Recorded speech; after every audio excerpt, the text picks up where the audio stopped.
this is Seafood Clear with Daniel Stringer in Paisley, Florida. Hello. And Matt Holker here in Maryville, Tennessee, outside of Knoxville. Hi, everybody. Today we're going to talk about how to make progress in your studies in the art. You know, how to make sure that you're really learning like you want to be learning and gaining skills and progressing and that kind of thing. And so recently we had a question of the week on Clear's Tai Chi that was about, you know, what is your current focus in your Tai Chi studies? And there were a lot of answers to that question. And it came to my attention that some folks had specific goals and focus on their training and the progress, and some did not. And so my first question, this will be for you two gentlemen that are on the call today with me, is what are you currently working on in your studies? Me personally, I'm after watching the Clear's Tai Chi roadmap that was very, very well laid out. The key nugget that I got from that was to get real high level, and we're talking the Shen level skills, you really have to own multiple half a dozen or more jins, and not own them in a way that you can check the box off, oh, I know how to spiral, but really understand them fully and have full control over them and all. And so I'm just really trying to work each one to the fullest that I can obtain those skills, and discover how far the rabbit hole goes, kind of thing. Cool. Matt? You kind of know, I mean, in a nutshell, I'm focused on the module 3 of the level 2 Tai Chi program for Clear Tai Chi, you know, the Clear Tai Chi online program that I'm getting live from you as we go, but we use the online thing to, you know, to review it and practice, and we're preparing for that test right now. And so I'm working on that module, and so there's kind of a lot of pieces. Yeah. Good deal. Okay. And how do you, for both of you, again, we'll start with Daniel again, how do you structure your training, your progress, so that you make real gains in your studies for that? I think the thing I like is something actually Matt said, and sorry if I'm taking what you're going to say, Matt, but something Matt said at one of the workshops that at first I didn't like, but then the more I've thought about it, the more I really love what he said. He said, it's like building a statue and you get one chisel a day. And I used to think, no, because I can really chisel a lot more than once a day. And the more I've studied, the more I'm trying to do things, I realize I just try to take one bite out of something every day and just work on something throughout the day. And I try to rotate throughout the week things that I'm keeping many different qualities going at once. And then what I'm working with my students and stuff. But just like an ant eating an elephant, just one bite at a time, just trying to keep plugging away, because there's so much to Tai Chi and there's so many different levels and layers to this thing that I just keep plugging away at it and following, like what Matt said. I listen to my teacher, obviously Yu Sifu, and just try to do bit by bit what I can. Sure. Yeah. So continual progress every day.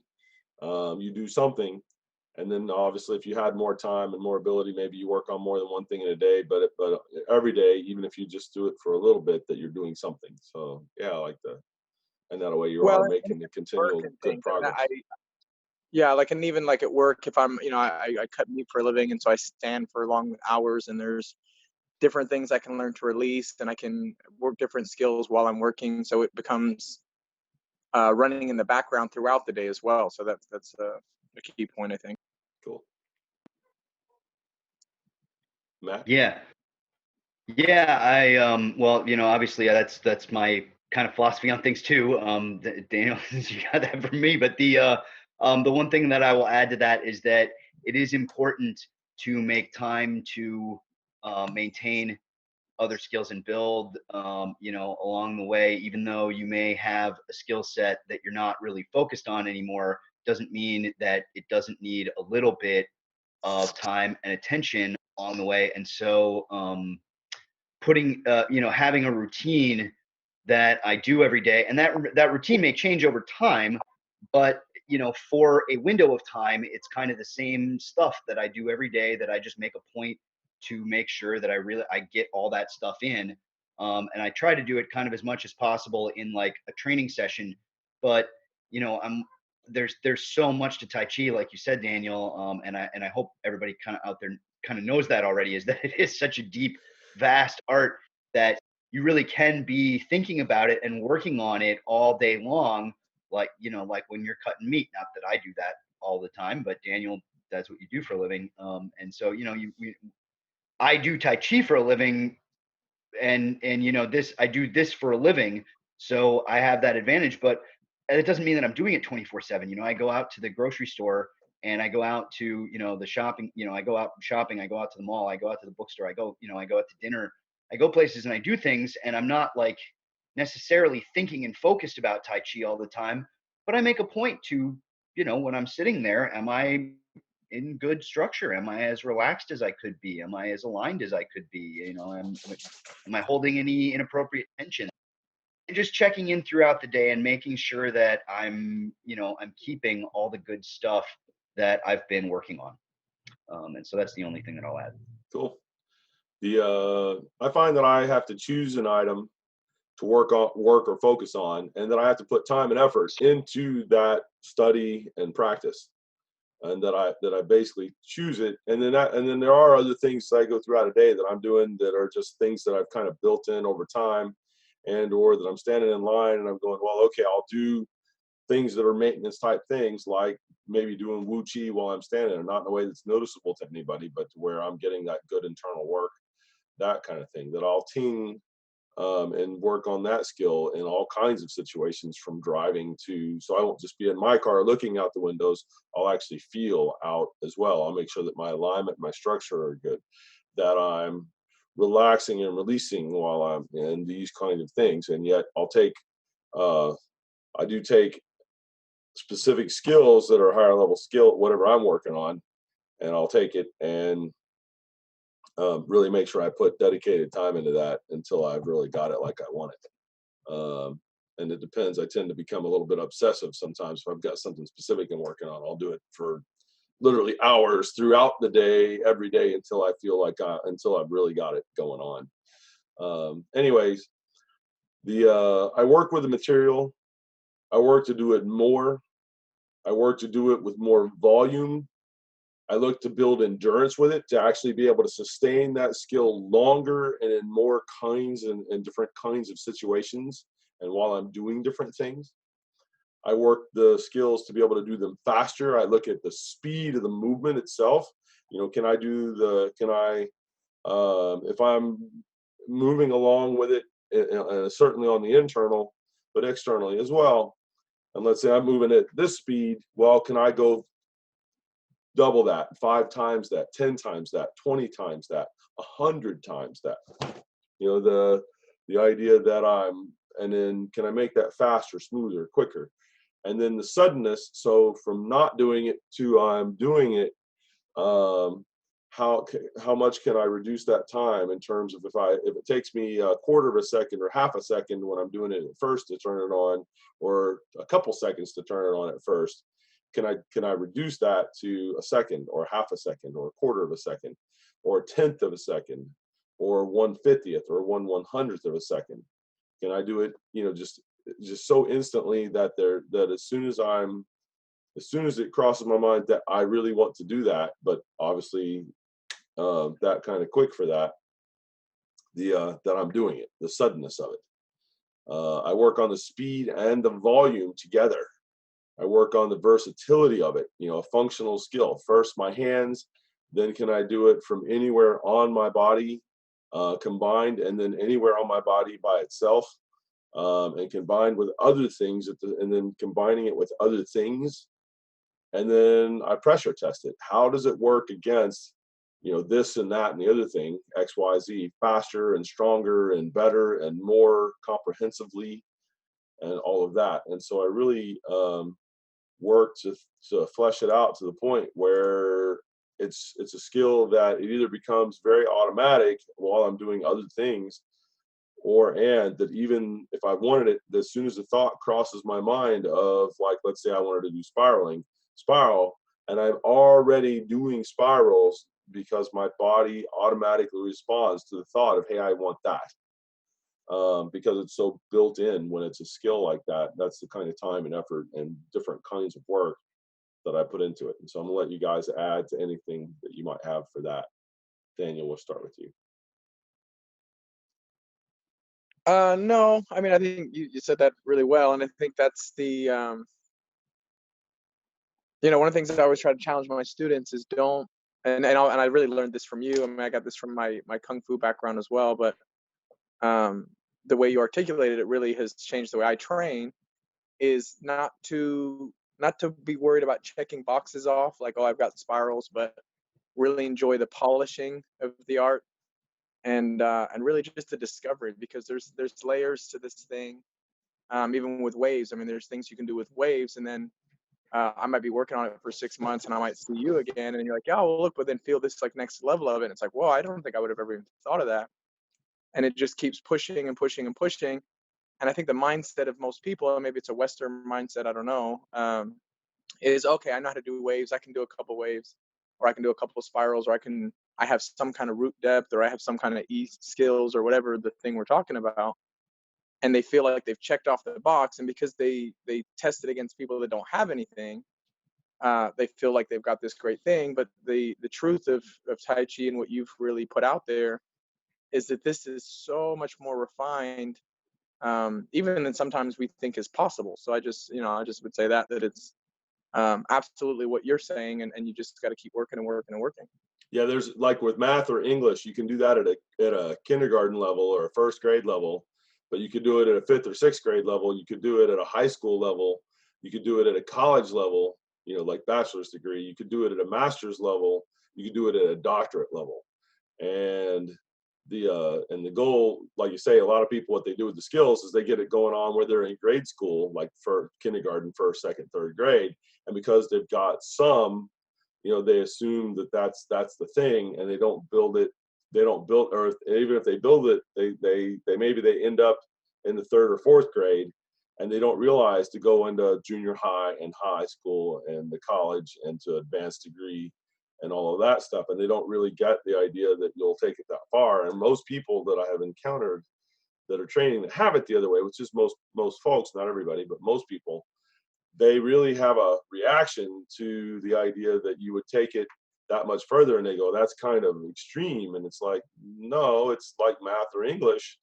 Are you going to keep reading Sam and Spot ran up the hill? I can read. Or are you going to be reading Dostoevsky's The Brothers Karamazov, or War and Peace by Tolstoy, or A Brave New World by Aldous? Are you gonna, or if it's math, instead of 1 + 1 = 2, are you gonna start doing basic algebra? Are you gonna start doing geometry? Are you gonna start doing trigonometry? Are you gonna start doing calculus? Are you gonna start doing differential equations? Are you gonna start doing, and are you gonna really have the skill, or are you just, or are you going to be somebody that, hey, I graduated kindergarten, and I now have the skill. I can add 2 + 2 = 4. Anyways. And now, a word from our sponsor. The internal power that comes at the higher levels of Tai Chi can seem mysterious, but that is mostly because Tai Chi students don't see the big picture yet. They don't even understand what the higher levels of the art are, much less have a plan to get there. Even though the senior masters mostly agree on what the steps are, they mostly don't talk about it. On the TaiChiRoadmap.com, I outline all of the steps of Tai Chi development. Everything is explained so you know what to do, when to do it, and why. This is the complete roadmap to Tai Chi mastery, with an explanation of all the steps from rank beginner to senior master. Again, that is a free course that you can access online. Go to TaiChiRoadmap.com to sign up. That's TaiChiRoadmap.com. I don't know that I have a lot to add to that. I've got a lot of stories about that, but The I guess what I will say is that it is it's surprisingly easy to me how people in the Tai Chi community can deceive themselves. And I'm not trying to throw stones or point fingers. I'm probably as guilty of it as anybody on some levels, but I approach it from a martial perspective as much or more as I do from the health perspective. And in a real fight, like if I needed to use it for self-defense against a real fighter, I had better have all of those skills like a lot deeper, a lot better, and a lot better control over them than I do now. And if it's really, really on, I'm not saying that I couldn't, pull something in a real fight, but I'm not where I want to be. And it just consistently surprises me how people, even those who practice push hands and practice it for martial, for more martial uses, and who will say that up and who will tell you up and down, I do this for martial, I do this for martial only. Some of them will say, and then their skill level is just tiny, and it's like, how do you think that's gonna work? And I just don't understand. I can't really relate to that, in a certain sense. But then when you talk about the crowd of Tai Chiers that are doing it more for health than for martial, it seems to be even easier for them to be fantasizing a lot about what's going on and not really have any juice and not really have any internal power to show for it, because they don't think they need it. That's not like the thing that they've been told they need, even though that really is the mechanism that makes the healthy stuff work. They just don't have a lot of it, and they don't have a lot of incentive to get more for whatever reason.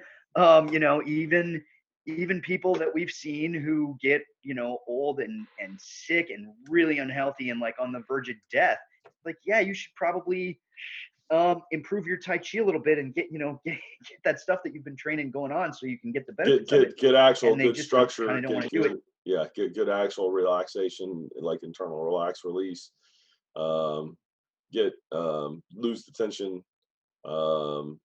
Actually understand and breathe with your whole body breathing, and good zhongding all the way through. Yeah, things that are really going to add to your health directly.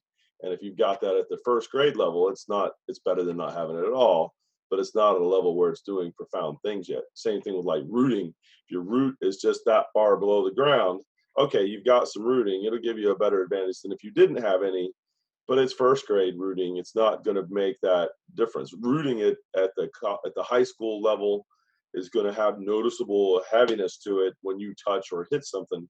And at the college level, it becomes devastatingly scary. And what you can do with it. And if you had to defend yourself with that, somebody throws a punch. I've had people that I've taught do this, and you break their arm with that first contact because of the amount of weight. And Tai Chi at the master level is famous for being able to do things like this. But you have to have those skill sets to do it. So yes. Yeah, and I think, Daniel, you hit on something earlier, and Steve, who you talked about this as well, is that I think that the people who are really trying to kind of tick off boxes and kind of get to the end of their Tai Chi journey are the ones that always they're the ones that always fall short, and they're always going to. There isn't an end, and if you can wrap your head around that early in your training and really seek to pursue it to the highest level you can get, and reasonably as quickly as you can get there, that's how you get those master level skills. It is not by checking off boxes and pretending that you need to check off boxes in the art, but you also, just because you check that box, it means I now have the basic requirements. I need to go to take that to another level. And then once you check it there, then I now have it at that level so I can take it to another level. And okay, I've got some speed going on with that. Now I'm going to get some volume going on with that. Now I'm going to get some suddenness going on with that. Now I'm going to get some, and on and on. And then those things together and all this. Yes. Yeah. And then you check your boxes that way. And then can I do it under these circumstances against pressure like this or pressure like that, or while I'm doing whatever it is that I might be doing? Yeah. And then you keep doing that. And then when you add, it's with an idea that there's a full, complete process that you do with that thing. And once you've done that kind of thing with the 36 or so primary jings, once you've done it with somewhere around 10 to a dozen jings, and really gone through that process, your ability to do it with the new ones goes a lot faster. A, in terms of your study, and B, your skill sets are most of the students I've got who put in that kind of work already, they go to other schools, and we've got people going, "Oh, you're a master," and they're like, "I'm not even close to that yet." But they're a master compared to what other folks have going on. And so I want to make sure that I'm providing for you the education to help you to do that. That doesn't mean you have to do that. That's your choice. But I want to make sure that we've done what we can to help you to understand how and the path and the way to do that. So very good. Okay, unless you guys anything else, and if not, then we're going to wrap it up here, but I at least wanted to get that much across today. And Daniel, anything specific or otherwise that you wanted to get into or talk about regarding any of this or other? I mean, I'm sure we could, like Matt said, there's a million stories, and I think one of my favorites is a person who's pretty well respected in some circles and less respected in other circles, but well known for Tai Chi. I remember they came at Sifu Clear with a spiraling force, and he looked like he grabbed a electric fence, because Sifu just like ate that spiral and tossed it back at him. And it was the clearest picture to me of just, you can have a thimble full of anything, and if someone's got an ocean, you're just not going to get anywhere. So. And you had a direct eye view of that when that happened, is that correct? Say again? You had a direct eye view of that when that occurred? Right, I was standing right there. It was the first interaction with that person. And so internally, obviously, I knew what was going on. He probably didn't realize what had happened. That was my take on it at the time, is that he was just like, I don't understand. What was your take on it? What did it actually visually? Because he had some spiraling skill. It was just, kindergarten, first grade, second grade spiraling skill. And so I just literally took it all in from him immediately and spit it back at him in about 5 to 10 times stronger. It could have done it a lot stronger, but it would have injured him, and I didn't need to do that. What did that look like? And I did it internally, which means for me it didn't necessarily show on the outside. He was moving a bit more externally, although he had a little internal going on with it. What did it actually look like to the eye? To the eye, the only thing I can describe it looked like he grabbed a hold of an electric fence, and his whole body like locked up, and then he got tossed out. So. And it was pretty instantly, or did it take a second? Because I was trying to be patient and kind about it with him. I mean, there might have been like him moving a little bit, but then once whatever happened, his whole body was locked, and then he got tossed, and it didn't seem very. This is why I say like grabbing a fence, because it didn't really look like you did anything from the outside. I just looked like I was standing there. Right, and then all of a sudden he looks like he's holding onto an electric fence. His whole body kind of jolted and locked up, and then he just kind of went back 5 or 10 feet or however far he fell. So. Yeah, cool. Matt, anything about any of this that catches, or any specific story that kind of stands out to you? Something you've seen or experienced, or saw somebody else doing or trying to do? Anything that caught your eye, or? Like I said, I have loads of stories. The one that leaps to mind immediately is I think it was the year after what Daniel was talking about, when we were back at that same event, and we weren't actually at the Tai Chi Gala at the time. We were at a thing in New York City at a meetup, that Push Hands meetup. Yeah, you already know where I'm going with this. There's a particularly a guy who talks about being much more martially oriented, and is one of those guys who insists that what he does is all about the martial, and he has some nice interesting stuff that he's doing some of the times, but a lot of times he's doing things that are a little odd, and he was doing one of those and when he was interacting with Sifu and being very insistent that it was working, and so Sifu Clear proved the point that it was not by taking his hands like sticky hand style, like sticking to his arms and using his sticking in push hands where you're here. Yeah. Yeah, and he Say literally it again. You beat the faded guy out. up You with his faded front out when you faded out when you said that. You're fading in and out. Oh, I'm sorry. Well, so yeah, so you did the sticky hands, push hands thing with him, and you used his own hands, his own arms to basically pummel him, to kind of smack him He'd been being a jerk with to his own people in the room hands. with this, and so he wanted to be super martial with me. So I literally, in the process, instead of using his arms to push him out, I used his arms and did it where I was switching them around. And literally, it looked from my side, it looked like this, but his arms were attached to that, and they were smacking the living daylights out of him. And I did that like at about a da da da da da da da da speed. And then he wanted to go faster, so I did it faster. I mean, he literally said, can we do that faster? And I was like, sure. Bam, bam, bam, bam, bam, bam, and got it to where it was going, where I knew if it was any harder, he was going to start hitting the floor.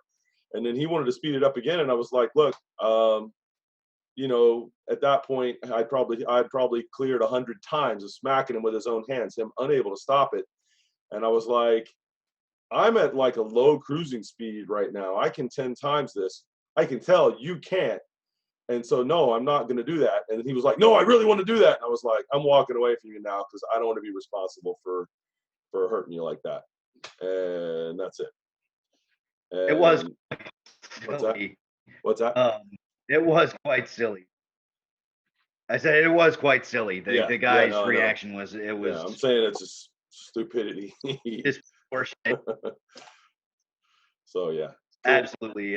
But and let this be a lesson to you. If your Tai Chi is not correct slow, it is not ready to be sped up. That's like a good rule for your Tai Chi. Well, I appreciate that, let's say that you're normally doing your Tai Chi at 5 miles an hour, okay? And then you want to check it out at 10, and you want to check it out at 20, and you're finding that there's gaps or problems or holes in there at 10 and 20, and so maybe you can go back to 5 and correct. And maybe even go up to 25 or 30. But if you're having problems at those speeds and none of that's working for you, if the other person looks like they're struggling and you can still do what you're doing faster, you might check that out a little bit, at least step on the gas some and go up to 40 miles an hour or something like this. And I'm just making up numbers here. But I don't want to jump to 100 under those circumstances, especially if the person at this fast, whatever speed you've gotten up to, let's say you started at 5, you're now at 40, and it's not going any different at all, like the other person not breaking a sweat. I don't want to go, hey, let's jump up to 80 miles an hour, 100 miles an hour. That's stupidity right there. That's going to get you hurt because you're already struggling and it's not working for you. Speed is not, going. And again, if you were staying at 5, you could go, well, maybe if we did this at a speed where we're really moving along, where we could, like 5 times that, 10 times that, even maybe. And then if things change up, okay, then what's going on? Maybe there's something there to see it at a little faster. But if you 5 to 10 times that and not anything changed, you got to think about it and do some work on what you're doing there, because otherwise you're either even on the health side. If you picked up on something, you don't want to go, well, I'll do it faster and fix it. No, you'll do it faster and hurt yourself is what you'll do. And in this case, he had gone up to a speed where I could tell, because as we went faster, it just got worse for him because he was that much more off, and I was not looking any different other than I was instead of and so I'd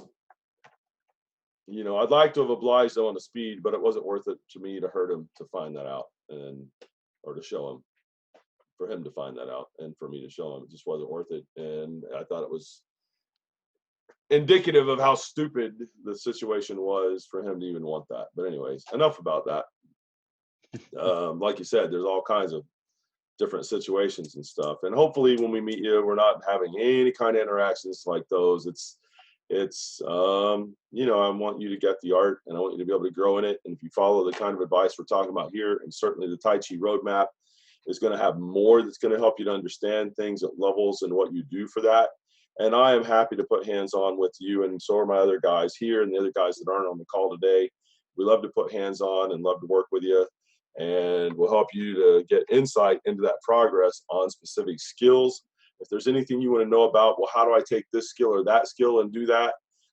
put it in the comments where we posted this, and we'll certainly try to get back to you directly and probably publicly, in the forum or in the group for that. If you got any other questions about anything we've talked about today, same thing. And we hope this helps you in your training, and thanks for watching, and we'll do more next time. Thanks, Matt. Thanks, Daniel. No problem. Thank you. You guys have a great day. You have a great day out there. We'll see you next time. Take care. And now, a word from our sponsor. The internal power that comes at the higher levels of Tai Chi can seem mysterious, but that is mostly because Tai Chi students don't see the big picture yet. They don't even understand what the higher levels of the art are, much less have a plan to get there. Even though the senior masters mostly agree on what the steps are, they mostly don't talk about it. On the TaiChiRoadmap.com, I outline all of the steps of Tai Chi development. Everything is explained so you know what to do, when to do it, and why. This is the complete roadmap to Tai Chi mastery with an explanation of all the steps from rank beginner to senior master. Again, that is a free course that you can access online. Go to TaiChiRoadmap.com to sign up. That's TaiChiRoadmap.com.